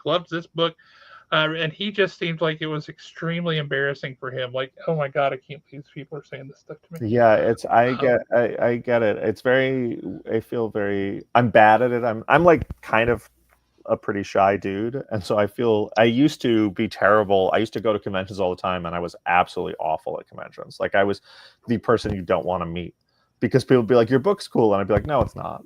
And they'd be like, I don't know how to deal with that. And yeah, I was terrible, and I sort of have learned to just take a compliment and roll with it, but it is very unnatural to me. Well, see, I'm doing much better with you than what I did with Pepos because I kind of was like the worst possible fan for just a couple of moments during that segment because we were talking about Space Ghost. Sure. And he was like, yeah, so-and-so, we're really proud of this particular issue. It's the best issue that we've done so far.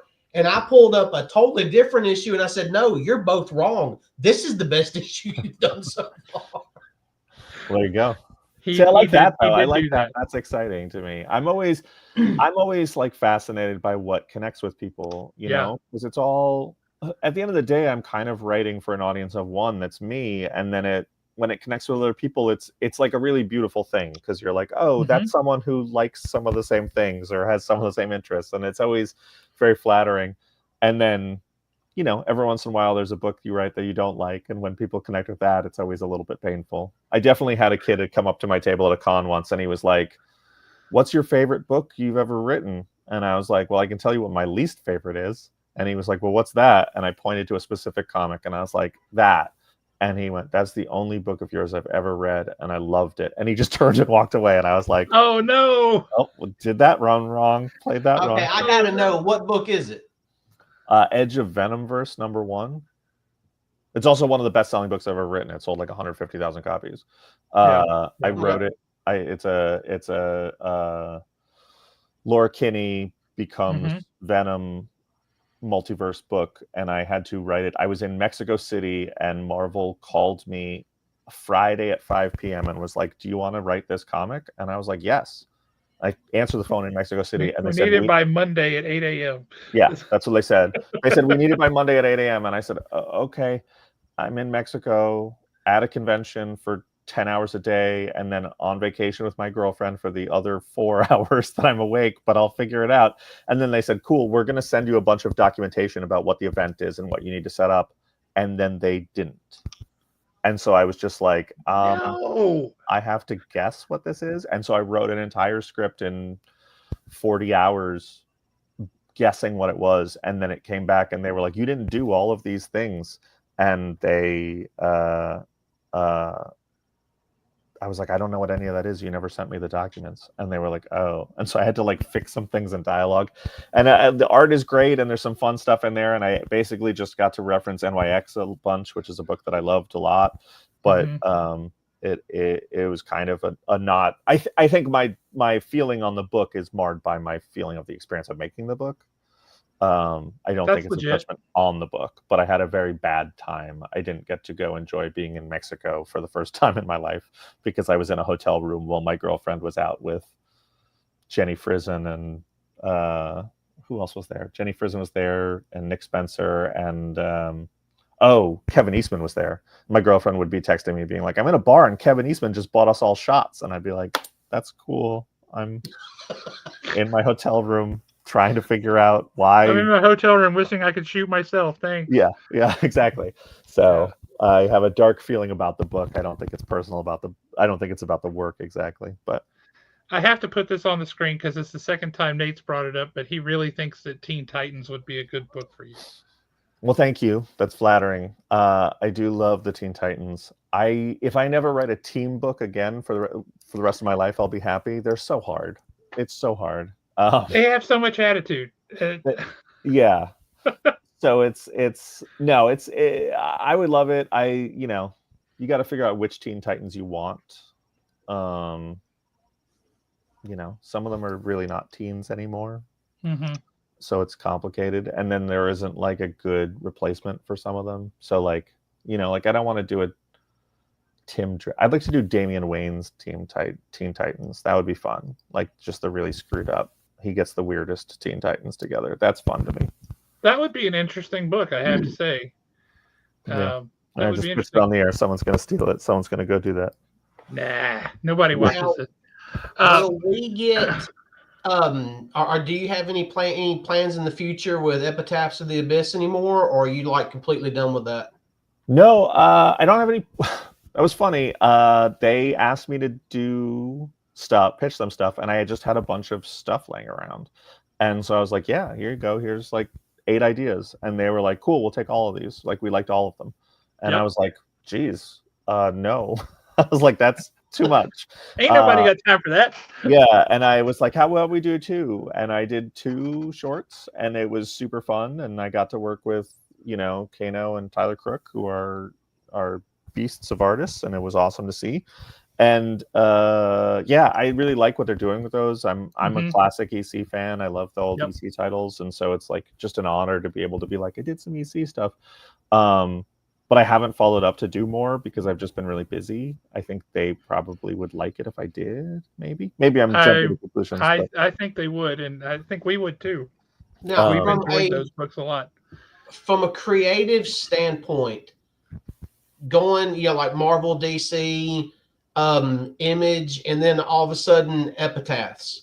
Yeah. Is that like when you do something like Epitaphs, can you just completely and totally just let yourself go and be as wild as you want to be? Or do you still have to try to keep some of it in reserve because you don't want it bleeding over into what you're doing with more, this is probably a bad word to use, but I'm going to say it anyway, with more mainstream? No, I mean, it's not very different. I mean, I think it's horror stuff, and it's, they want you to cut loose a little bit, but it's not. I mean, we come pretty close to some of that stuff in Vampires.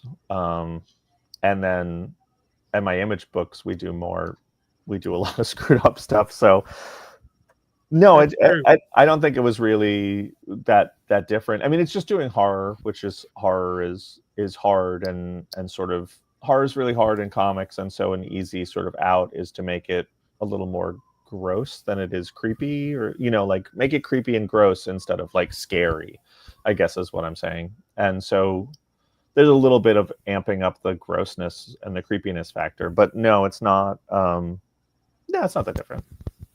So jumping back to, we're taking everyone down with us. This is a 6-issue limited series. Do you have plans for it to go further than that? Yes. It's we'll see how people feel about it and if they like it. We know we set out initially to do it as a 6-issue book. We know what the 6 issues was. There's an end that is the end of the thing that we first talked about, but we did it. We've been working on it long enough, Stefano and I, that we both really fell in love with it, and we would love to do more if the audience wants it. So it's really in the audience's hands. And I don't say that in a you have to pre-order it, you have to save the book. I'm just saying, like, the realities of these things are, you know, people got to eat at the end of the day. Well, Plus, the believe it or smart play not, is to put it out as a limited series and see how that goes. I mean, heck, it's been working for Mike Mignola for decades, right? For sure. Limited series, limited series, limited series. That's how he does it. Or The old Dark Horse model. But I think it's a perfectly reasonable approach to it. I just have a hard time. I like a story that has a beginning, middle, and an end, and it's wrapped up. It's beautiful. It's very satisfying. But I also have a suspicion that I'm going to want to read more in this world, because this world is really interesting. Yeah. In addition to just the characters. Yeah, that was sort of what it was, is that me and Stefano really were like, oh, there's so many places this could go. And the way I've been describing it, which is a stupid way to describe it, but I'll do it again, is that, like, look, if no one shows up to the theater in 1977, you get Star Wars, that's it. It tells a story. You didn't know you were really supposed to get more, and you walk away happy. But people do show up. We know what the book is through 18 issues. I have 18 issues sort of planned out.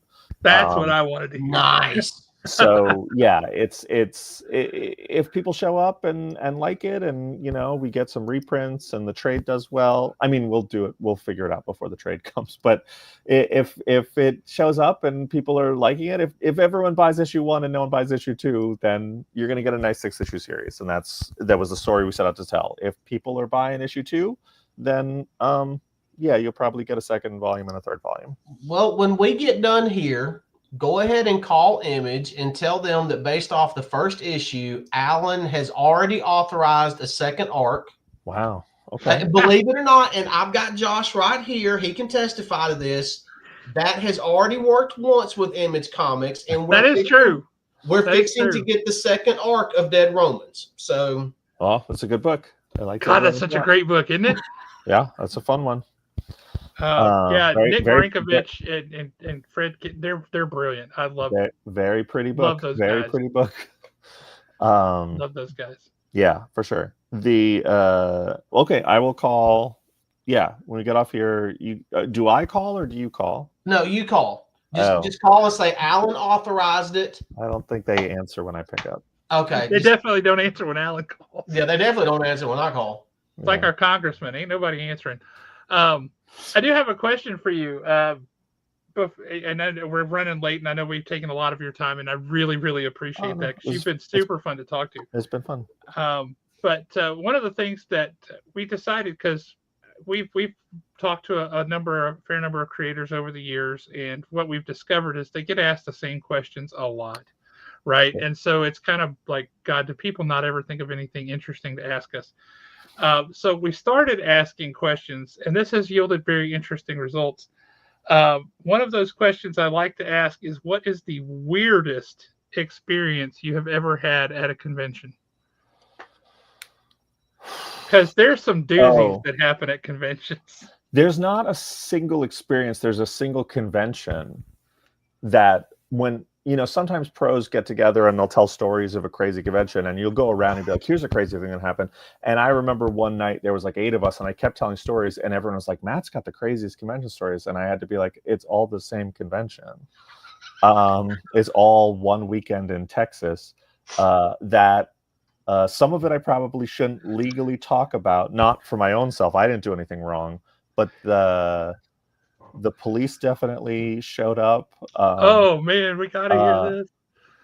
Yeah, so I did a con that only lasted a year in Houston, and there was a lot of things. I don't want to get too much into anything that'll get too many people in trouble, but it is possible that a member of the A team tried to fight a bunch of us. Because we said that global warming was real, and he got real mad and tried to pick a fight, and then all weekend tried to fight us. And then someone from Doctor Who tried to seduce a friend of mine who was there with his girlfriend, and it was very complicated. And when it wasn't complicated, he was just like, oh, and it was very intense. But in the middle of it, the con was like not attended well, and was really crazy. Oh, well, before that we went to NASA, which was amazing. Yeah. And we went to NASA with a bunch of the guests from the show from the convention, and it was really cool. And they had like a backstage tour, and they took us into the command room for the International Space Station, where you can like literally see, and Yeah, they the have mock, like yeah. and they have like the heart monitors for the astronauts are like on the screen. You can see them, like they're resting heart monitors and like where they are, and it's just like, oh, they're labeled, and you see everything. And they're talking about, we went through their training facility, we went through all this stuff. They talked about their rotations and when they were coming down, who was going up next. And then we're sitting there, and then a cast member from Empire Strikes Back and other movies raised his hand and said, "What do we have to do to get people back into space?" And it was a literal NASA astronaut who was like, "What do you mean, sir?" And he's like, "It would be great if we had people in space." And the astronaut was like, "We have people in space. That's them right there. Like they're on camera in space." And he was like, "How can we support getting people back up there?" And everyone in the room was like, "What is happening?" And we had to be like, that guy's in Empire Strikes Back, so we're going to cut him some slack. Very crazy start to the show. Very weird. A lot of weird things happen at NASA. NASA's the coolest place on Earth. And then the show started, and not a lot of people came, and it was very weird. And a bunch of the comics people went home early. I remember me and my buddy Frank Barberi, who wrote Five Ghosts and a bunch of other really good books, were taking turns trying to throw chips into Donny Cates's mouth because he was asleep on his table because there were so few people at the show. So we were trying to get... It sounds like a show that would be brilliant for a guest to come to who loved comics. It was great. It was great. Like, you get to spend all the time you want with these guys. Yeah, you could have spent 8 hours with us. When we got there was this weird thing where like I checked into my room and I was like, this is my room? It was like, it had 2 bathrooms, it had a full living room and a full kitchen and a bed and an enormous bedroom and a balcony. And I was like, man, this convention took care of us. And then my buddy texted me and he's like, "Did you go to your room? My room's insane." And I was like, my room is insane too. This is the nicest hotel room I've ever been in. And then we went downstairs, and the cast of a very popular TV show about motorcyclists, I'll just say that, were screaming at the hotel staff because they did not have hotel rooms. And we very quickly realized, oops, they put us in the TV stars' hotel rooms. And so we left quickly before they could be like, "Hey, there's been a mix-up. You're in the wrong rooms." And then throughout the course of the weekend, things started going wrong. We were supposed to get paid, and no one was paying us. And then we realized that no one was getting paid. So, like, the people who set up the PA system came and took the PA system in the middle of the show. So all the panels, everyone just had to yell. And then the convention charged a fee for a photo opportunity with the cast of a certain TV show, and then didn't pay the cast of the show. And so the cast of the show said, "We won't do the photos until you bring us money. You have to pay us inside of the convention." And all the fans were like, "Well, we already paid." And they said, "Well, go get your money back from the convention."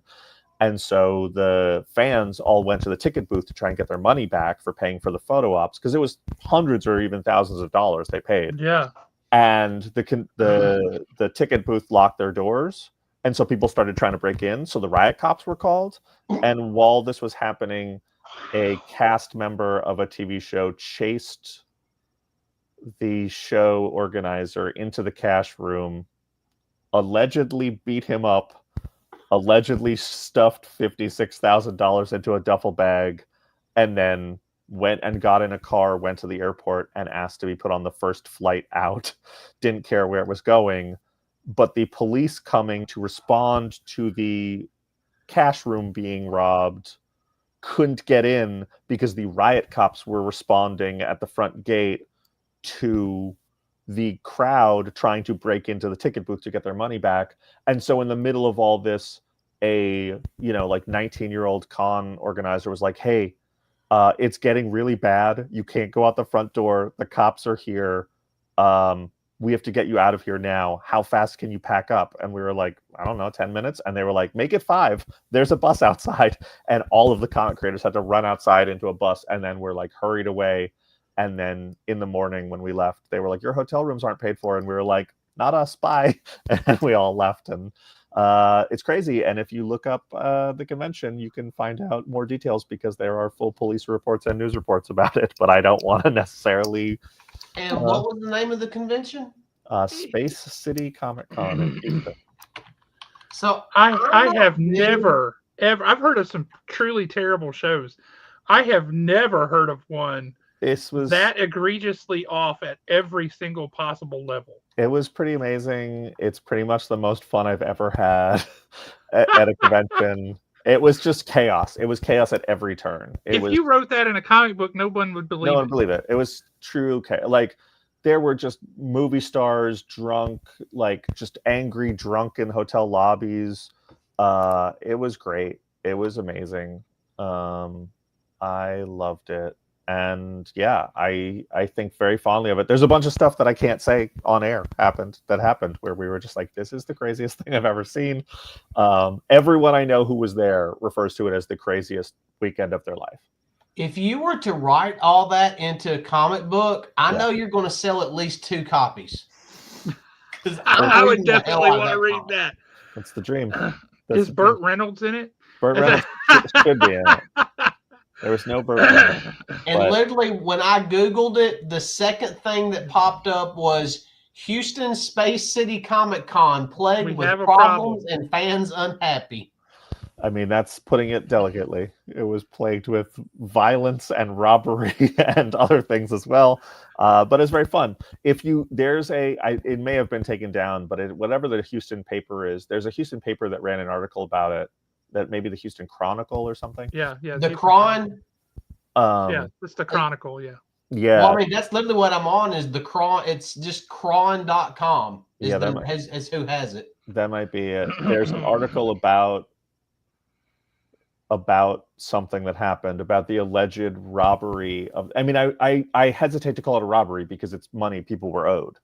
It's money people were promised, and so like it's not really a robbery, but it was definitely someone being assaulted and definitely someone stuffing a duffel bag full of cash. If ever there was a state in the union that believes that somebody sometimes just deserves to get beat up, it's Texas. Yeah, it's Texas. Yeah, it was Texas Justice for sure. And the comments section had for a long time, and it may not still be there because I sent someone to it like a year ago and they're like, I can't find it, but I probably have screenshots somewhere, has the manager of an actor and the con promoter in a days-long argument in the comment section of the article. Oh, that's glorious. It was amazing. It was amazing. That's like the gift that keeps on giving. That's brilliant. Yeah. That beats the stew out of Alan Davis's sock story. Well, I don't want to make Alan Davis. We got this from Joe. I almost said Joe Kubert, and that's obviously not wrong or not correct. Joe Pruitt. Oh, okay. When Joe was at a show, he was sitting next to Alan Davis, and this guy comes in and is looking at Alan's artwork and all this stuff like you do, right?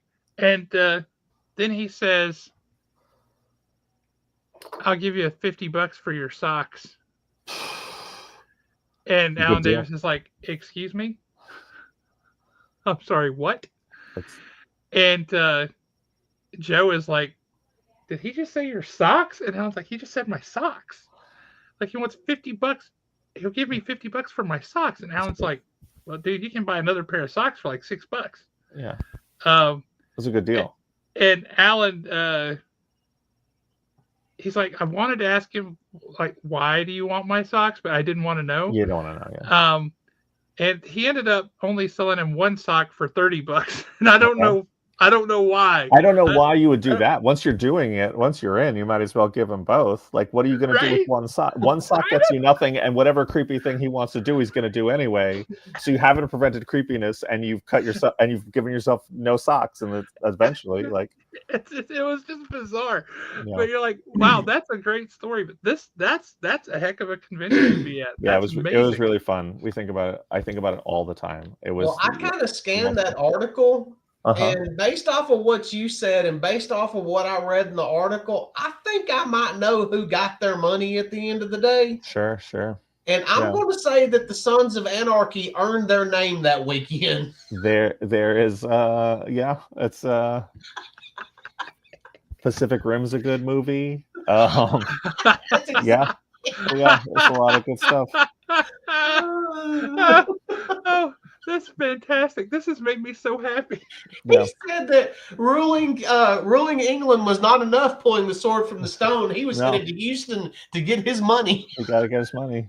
Show me the money. God, that is great. Yeah, there was a point where someone ran up to us.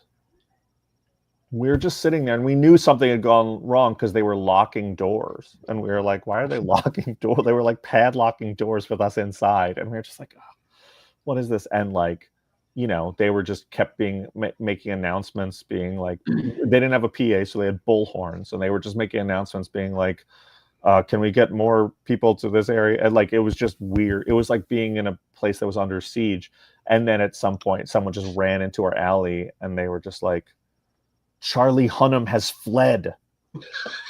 And we were just like, what do you mean? And they were like, he's fled. And I was like, I don't know what that means. And then they ran away. That is the most interesting choice of verbs at the moment. It was so fascinating. And it was only later that like we all saw the news articles and people were talking at the bar that night. That's brilliant. Yeah. That's hysterical. I love it. Yeah. Man. It was great. It was a great time. It was really legit. I joke about it. And like the person who invited me to the show was not the show promoter. He was helping out. And he was so apologetic over and over for years. And I didn't know how to say to him, like, it was the most crazy fun weekend of my life. Like, it was so insane. And I just like finally had to be like, look, man, I get that you feel bad because we were promised a little bit of money. I would have traded all the money you promised me for half of what happened that weekend. Like, this was an amazing, amazing weekend of true chaos. And I was so happy. And I was like, I promise you, no one who went to this had a bad time. Everyone is like dining out on this story forever.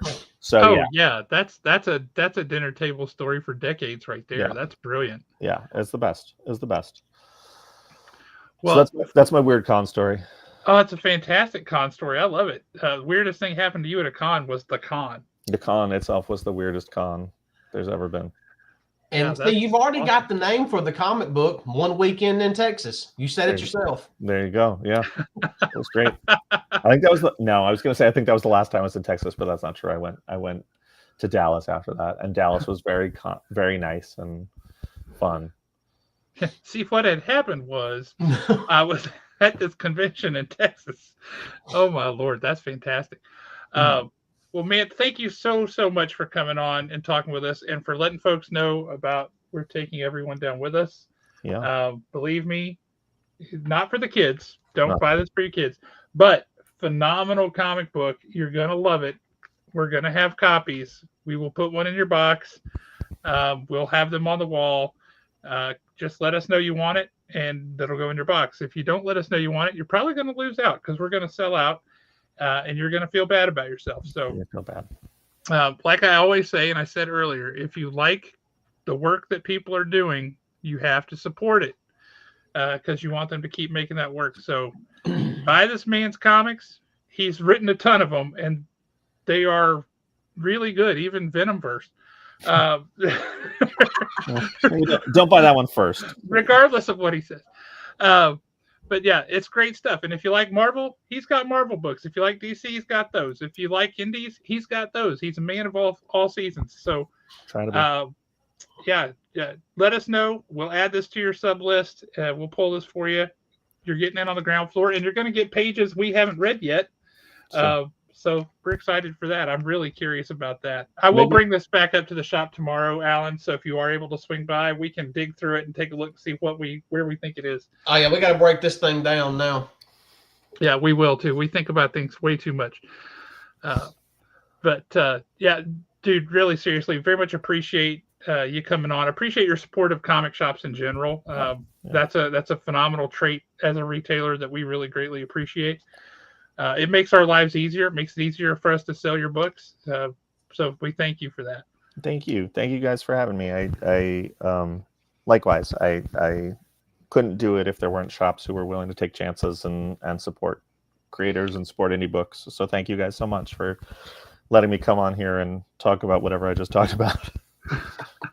Everything and nothing. It's the beautiful shoes and chips and sealing wax. It's all the good stuff. See, he officially sounds like one of us now. We've been on for 2 hours, and we really don't know what we've talked about either.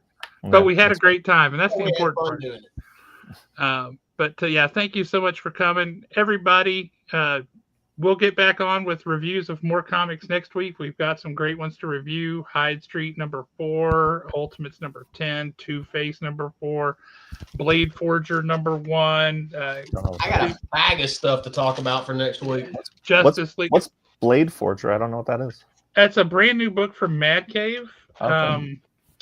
It's kind of a post-apocalyptic kind of a deal, but it's one of these things where it's got a really nice gatefold cover. Oh, that's nice, yeah.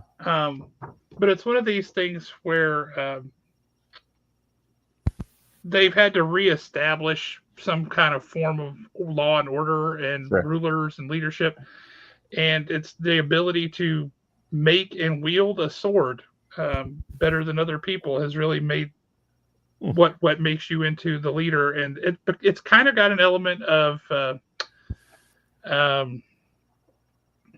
Highlander to it, like there can be only one, right?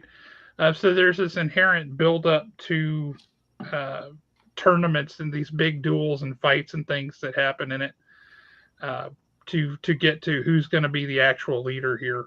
Sure. So it's interesting. You meet all these different guys. You get some fun panels like that. Oh, it's pretty good. I like seeing someone get stabbed. Yeah, right through the back. And, it's great. So yeah, and it's not your typical. You might think from the title of it that it's like an old school book, and it in some ways it is, but there are aliens of all kinds of different races and things going on. Cool. It's an interesting world. But yeah, brand new book just came out. Awesome. Worth a read. We'll certainly be talking about that. We've got a lot of books to talk about. Speaking of Jed MacKay, if you talk to Jed MacKay very often, I talk to Jed a fair amount. Dude, I might see him tomorrow. I might go to dinner with him tomorrow, actually. If you feel like passing on some adulation from people, his Moon Knight has just been. Moon Knight's one of my favorite characters. His Moon Knight. I noticed in the front credits there's a lot of Moon Knight. It's disproportionate amount of Moon Knight to Moon Knight's status as a character. I'm a huge Moon Knight fan, so I liked it. That could be.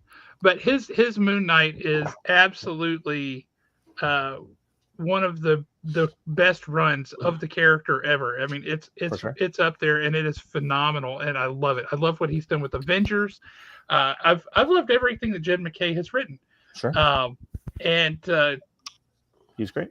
But I want to talk Moon Knight with him so bad. It makes my teeth hurt. All right, I'll mention it to him. Such a great writer. Next time I talk to Jed, I'll mention it. He's got messages for me like on Facebook and stuff. If he ever's like some wackadoo guy wants to tell me he likes my comics, okay, I'll promise I won't just like slobber all over like. I'll actually like speak like a human.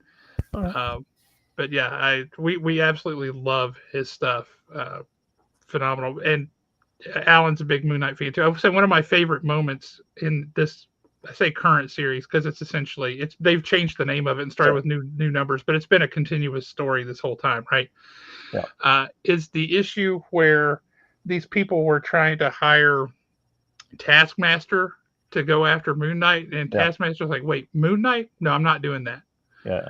And they're like, "What? I thought you could beat anybody." And he's like, "Yeah, but I can't get a beat on that guy. I don't know what's going on, but he scares me. I'm not doing it." And I was like, "That's freaking brilliant," because he doesn't know who he's fighting at any one point. Yeah, it was absolutely brilliant. It was insane. Yeah. But no, love what he's done here. Just so good. And Chip Zdarsky too. His run on Daredevil, we continuously talk about that. He's fine. And then he's all right. I mean, Kid might have a future one day. Yeah, he might be all right. But yeah, we talk about his Daredevil and his Batman and all the freaking time. Sure. What's the one with the trees? God, why the title? Oh, White Trees. Yeah. Yeah, Um, that was so good. Yeah. But so if folks want to stay up to date on what you're doing, you've got a newsletter.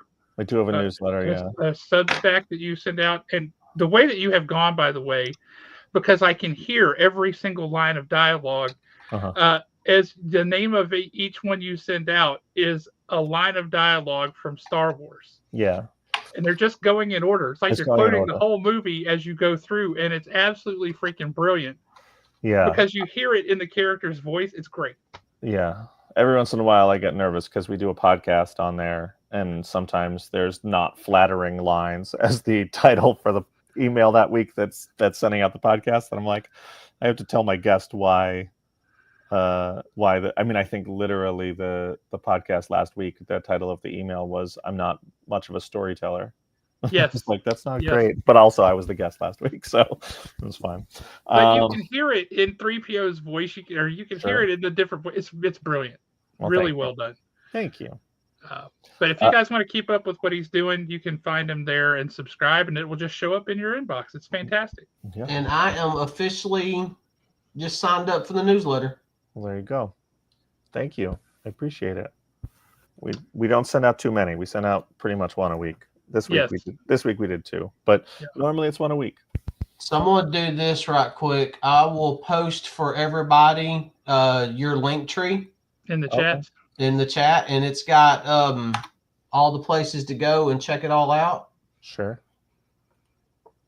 Ooh, a web store. Well, shit, I'm about to spend money.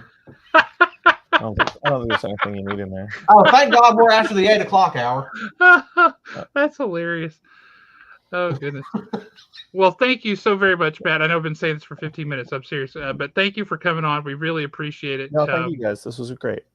Anytime you want to just come back and talk comics or whatever, comics, music, food, we'll talk burgers all day. Yeah, we'll talk how to make a good hamburger, too. All right. We're happy to do it. We'd love to have you back on. So if you wonder why this outro video is what it is, when we first started the show, it was a trivia show. Sure. And so we had a question 10 was the last question, but we kept the outro video from it because it kind of feels like an old 80s video game that was a lot of fun. Mm-hmm. So everybody read comics. Come back next week. We're going to talk about comics and review them and talk about what we're liking. Read some comics so you can be part of the conversation. And until then, make sure you read some Matt Rosenberg comics because they're awesome. Thanks, guys.